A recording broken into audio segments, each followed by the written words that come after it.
Assalamualaikum friends, how are you? I hope you are fine. Welcome back to your channel. Friends, I heard that for bad habits, there are a lot of efforts we do, but it takes 10,000 efforts to get rid from one bad habit. Bad habit is like a good friend. A good friend can never be leave, and a bad habit also is difficult to left. So I'm talking also and will review on a talk that someone, Judson Brewer, When I what was first she learning to asking. meditate, the instruction was to simply pay attention to my breath, and when my mind wandered, to bring it back.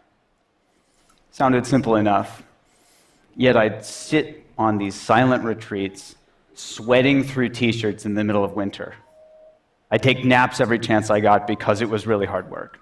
Actually, it was exhausting. The instruction was simple enough, but I was missing something really important. So why is it so hard to pay attention? Well, studies show that even when we're really trying to pay attention to something, like maybe this talk, at some point about half of us will drift off into a daydream or have this urge to check our Twitter feed.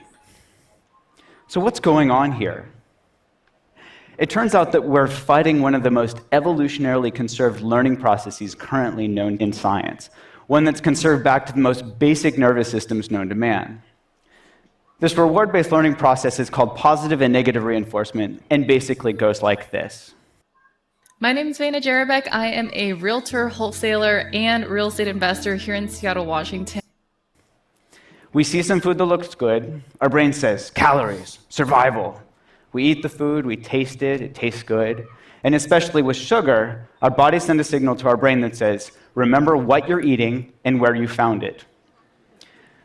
We lay down this context-dependent memory and learn to repeat the process next time. See food, eat food, feel good, repeat. Trigger, behavior, reward. Simple, right? Well, after a while, our creative brains say, you know what? You can use this for more than just remembering where food is. Next time you feel bad, why don't you try eating something good so you'll feel better? We thank our brains for the great idea, try this, and quickly learn that if we eat chocolate or ice cream when we're mad or sad, we feel better. Same process, just a different trigger. Instead of this hunger signal coming from our stomach, this emotional signal, feeling sad, triggers that urge to eat. Maybe in our teenage years, we were a nerd at school, and we see those rebel kids outside smoking, we think, hey, I want to be cool, so we start smoking. The Marlboro Man wasn't a dork, and that was no accident. See cool, smoke to be cool, feel good. Repeat. Trigger, behavior, reward. And each time we do this, we learn to repeat the process, and it becomes a habit. So later, feeling stressed out triggers that urge to smoke a cigarette or to eat something sweet. Now with these same brain processes, we've gone from learning to survive to literally killing ourselves with these habits. Obesity and smoking are among the leading preventable causes of morbidity and mortality in the world. So back to my breath. What if instead of fighting our brains or trying to force ourselves to pay attention, we instead tapped into this natural reward-based learning process, but added a twist?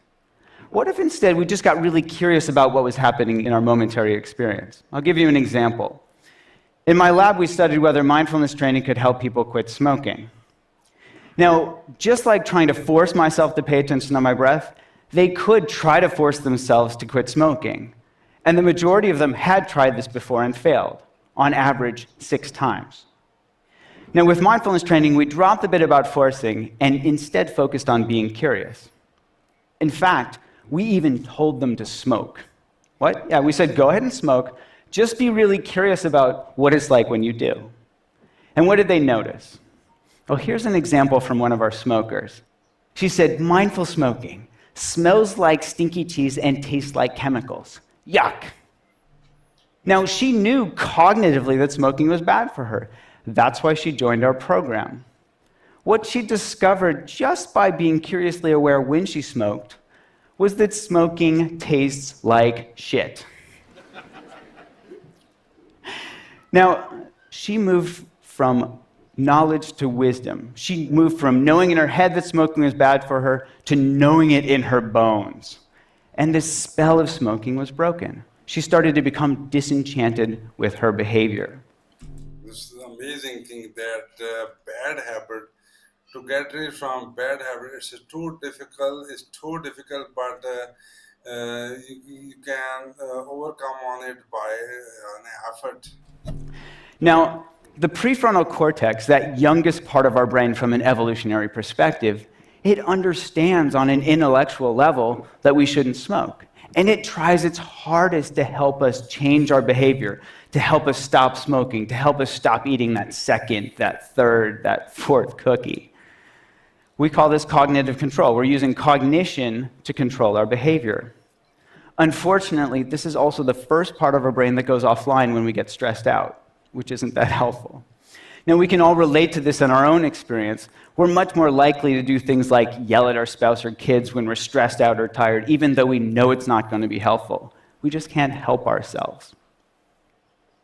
Now, when the prefrontal cortex goes offline, we fall back into our old habits, which is why this disenchantment is so important. Seeing what we get from our habits helps us understand them in a deeper level, to know it in our bones, so we don't have to force ourselves to hold back or restrain ourselves from behavior. We're just less interested in doing it in the first place. And this is what mindfulness is all about. Seeing really clearly what we get when we get caught up in our behaviors, becoming disenchanted on a visceral level, and from this disenchanted stance, naturally letting go. This isn't to say that, poof, magically we quit smoking, but over time, as we learn to see more and more clearly the results of our actions, we let go of old habits and form new ones.